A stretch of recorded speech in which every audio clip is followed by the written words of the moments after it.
tous les présidents de la zone CEDEAO. Parce que la liberté, elle est consubstantielle à la monnaie.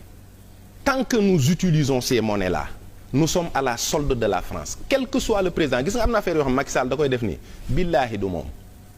Wade l'aurait fait, Diouf l'aurait fait, Senghor l'aurait fait. C'est le système qui est comme ça. On est toujours des pays dépendants de la France, économiquement, et c'est ça qui est le plus dangereux. Ce qui a été le plus insultant à mon égard, moi, quand j'ai vu le président Macron arriver au pouvoir, oui, dès la prise du pouvoir, oui, il a convoqué les présidents africains. Oui. Il les a attendus avec un chien à l'entrée. Moi, je me suis dit, mais comment ça c'est possible? Même lui-même n'est pas leur patron. Leur patron est au Quai d'Orsay. Ah c'est-à-dire, bon? Non, Macron, c'est trop pour ces pays africains. Il les prend, il les convoque pour une prise de contact. Ça, il faut dire les choses comme elles sont. Ah mais bon? Ces pays dont je te parle sont gérés par le Quai d'Orsay et Bercy. C'est-à-dire le ministère de l'économie française et le ministère des Affaires étrangères. C'est eux qui gèrent les anciennes colonies. Parce que c'est un impérialisme qui ne dit pas son nom. C'est un système américain, c'est-à-dire l'impérialisme américain. Ils n'ont pas besoin de venir te dire que je vais le coloniser. Voilà. Non, ils te proposent un système de libre-échange. Soit accepté, tu t'es fait avoir. Donc c'est ça qui se passe. Bon, accepter ou ne pas y avoir représailles. Bien sûr. Il y a de la corruption des hommes politiques, etc. Tout. Même l'organisation Union européenne a été créée par les Américains. C'est des choses factuelles que tout le monde peut vérifier. Et aujourd'hui, quand regarde, le président il a dit, nous allons travailler à l'avènement du nouvel ordre mondial. Donc on va se mettre à travailler dans l'Union africaine. C'est-à-dire le Sénégal qui a des problèmes pour se gérer, qui a des priorités qui sont différentes de celles du Mali, qui sont différentes de celles du Togo. Ils vont tous se mettre ensemble pour dire non, on va dépenser notre argent pour gérer le littoral. Le Mali n'a pas de littoral à gérer. Le Mali va leur dire, moi j'ai des problèmes pour avoir de l'électricité. D'autres pays n'ont pas ce problème-là. Donc il faut que les États-nations africaines comprennent que là où on les mène, ça ne les arrange pas. Mais ce qui est dommage et dérangeant dans cette histoire, c'est que Mali, il est dem ba déglootuñ politique. Mais loolu laay ragal njort loolu fii moom am na Sénégal waaye léeg-léeg président di wax ñu bàyyi ko xel nag ñun. Gis nga avec les réseaux sociaux, certaines personnes se sont tirées une balle dans le pied. Donc aujourd'hui man li ma jàng ci internet bi nga jàng ko keneen jàng ko. Ça nous a permis d'ouvrir les yeux. Tu n'as pas vu une certaine jeunesse africaine qui commence à se réclamer kémite. D'autres commencent même à aller jusqu'à l'extrême, c'est-à-dire à insulter même la religion et les chefs religieux. C'est-à-dire tout ça, c'est dans l'objectif d'une recherche identitaire. Aujourd'hui, tous les jeunes Africains ont besoin de s'affirmer, de savoir qui sont-ils. Et c'est aux antipodes de ce qui se passe parce que de l'autre côté, on veut effacer les traces des identités. On veut effacer. C'est quand l'Africain dit oui, il y a une statue ici où le gars parce que. Thiado dimbali ma rek nga ma koy waxaaleel ci wolof. parce que am naa sama baykat yoo xam ne dama leen bëgg a sensibiliser. waaw xam nga am na nit ñoo xam ne tey jii dañoo bëgg a xam ñoom. ñooy ñan te balaa ngaa xam sa bopp xam sa cosaan. te ñun ba léegi sunu cosaan ñun jànguñu ko de. tubaab bi moo ñëw fii expliquer ñun ñan ñooy ñan. ñun ñooy par exemple yow. ñi nga tuddee sa bopp mooy ceddo yi. ñoom ñoo doon jàpp suñu maam yi di leen jaay ñoom ñoo doon naankatu sàngara yi ñoom ñoo doon cakaykat yi loolu la ñu expliquer. man Diène Mac Faye laa tudd. c'est un nom typiquement africain sénégalais. sàngara tubaab bi moo ko fi indi. mooy sàngara. waaw léegi ñun avant Jean di ñëw ñun nun doon amee sàngara on n'avait pas ça. déedéet. donc amoon nañu ay valeur amoon nañu ay gis-gis ci àddina ak doxalin. séeréer yi seen par exemple je donne l'exemple du Sine. Mansa Wali John Mané. c'est le premier roi du Sine buur Sine. bi mu fi ñëw gaabu la jóge ci Guinée ànd ak ay jigéenam ak lenn ci ay mbokkam ñëw Sine par sagesse la ko lamanu Sine yi jox nguur gi mu jël ko bi mu ko jëlee dafa dajale. parce que boobu ni ñu ko wanee ne ko maanaam juróom-benni laman yi dañoo dem ku ne nga tibb suuf indi ñu jal ko mu yéeg ci kaw ñu ne ko yow la ñu dénk sunu suuf ak sunu ndox. donc il a créé un corps d'élite qu'on appelle les ceddo. dafa dajale ay jeunes yoo xam dañoo am kattan am doole ne leen yéen laa bëgg ngeen di wattu suuf si. fii lépp lu nar a jóge ci biti ñëw fi xam leen ne balaa jaar ci kaw kenn jaar ci seen kaw. muy valeur de protection. de la nation.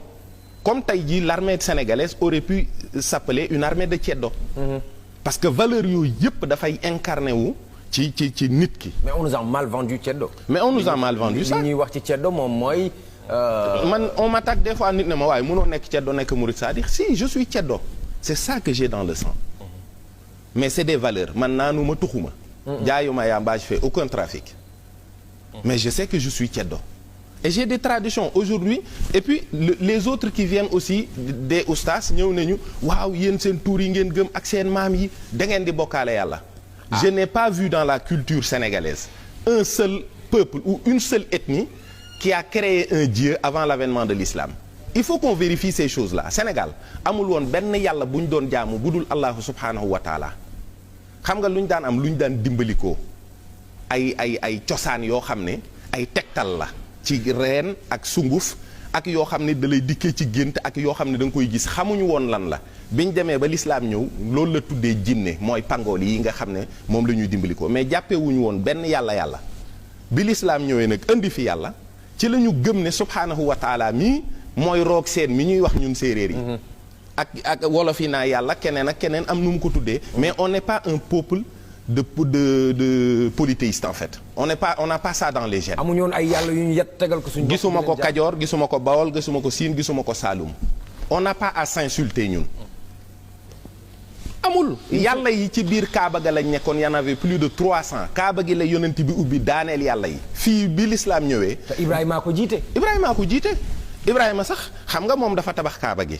donc il les a sortis du polythéisme. mais diggante bi Ibrahima demee ak bi Mohammed di ñëwaat les gens se sont convertis au mazdéisme et au zarathostrisme. c'est des religions qui sont venues de l'Iran.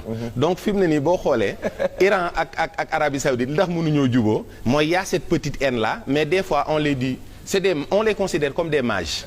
dañuy wax ne parce que ñoom ci wàllu aqida mooy li ñuy wax xam yàlla dañ ci sori trop te arab yi dañoo ragal philosophie ak yenn xam-xam yi. lan moo tax ñun bu ñu ñuy jàngal l'école. du ñu jàngal ñun ñooy ñan lan lañ ñuy jàngal école lu. waroo la ñaare ak suñu ñun ñi ñu doon. ndax loolu yaakaar nga ni jamono dina dox ba Sénégal ñu jàngal sénégalais moom mooy kan balaa ñu koy jàngal la Napoléon Bonaparte wax. la Aristote wax. le Descartes wax est-ce que yaakaar nga ni loolu ci éducation wu ndaw ñi mën naa am. mën na am. parce que je pense que y a un changement y a un réveil des consciences.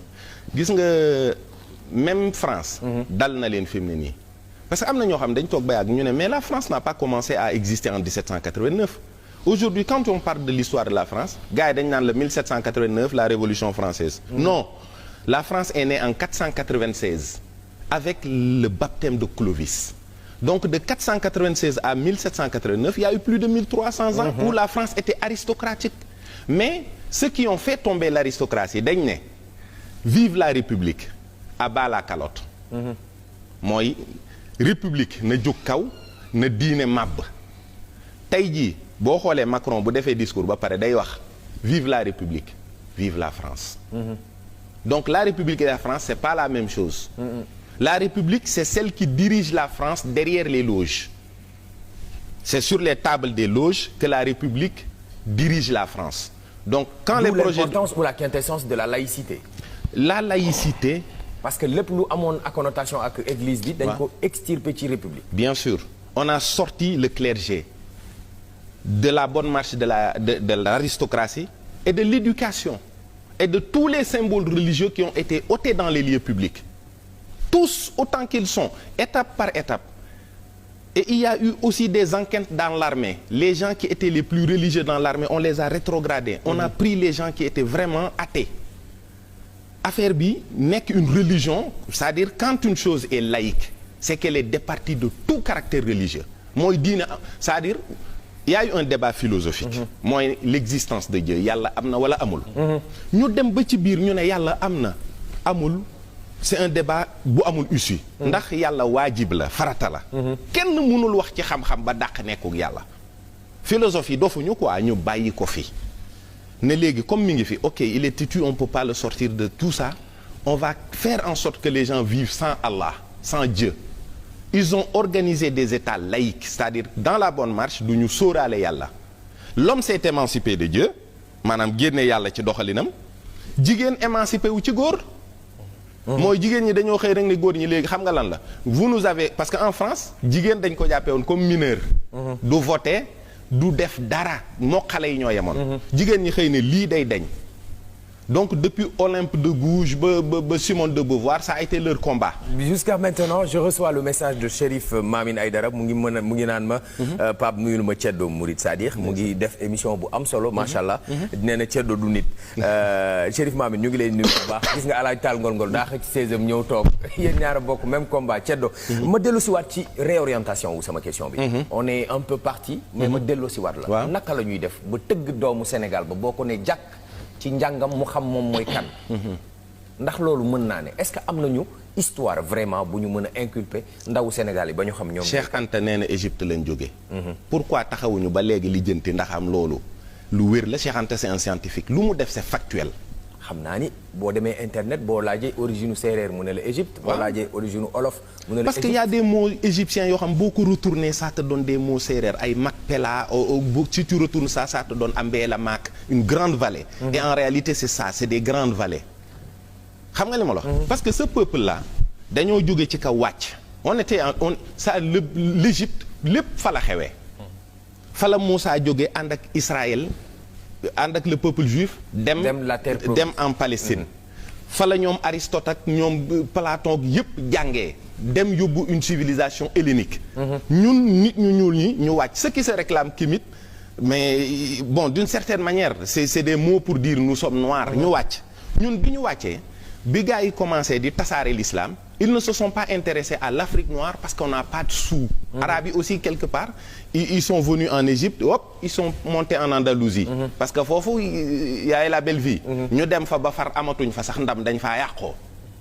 donc pendant la période où les Almoravides faisaient leur petit trafic d'esclaves machin ñuy jàpp ay nit ñu ñuul di jaay carthaginois yeeg yooyu ils n'étaient pas motivés par l'islam c'est-à-dire du ñu def conquête bu ñu jàppee ñooñu jaay leen.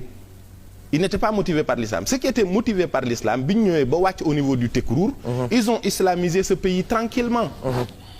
xam nga li ma la wax parce que c'était pas du tout compliqué. Donc à partir de cet islam-là, de l'agriculture ak de l'élevage ak de nos valeurs parce que kii am na ay baat yu muy wax yoo xam ne booy déglu ci émission da nga koy gis ay bëggee du mat ngor mat. loolu bu ko politiciens yi bindoon seen buntu bureau yi kenn dootu sàcc bëggee du mat.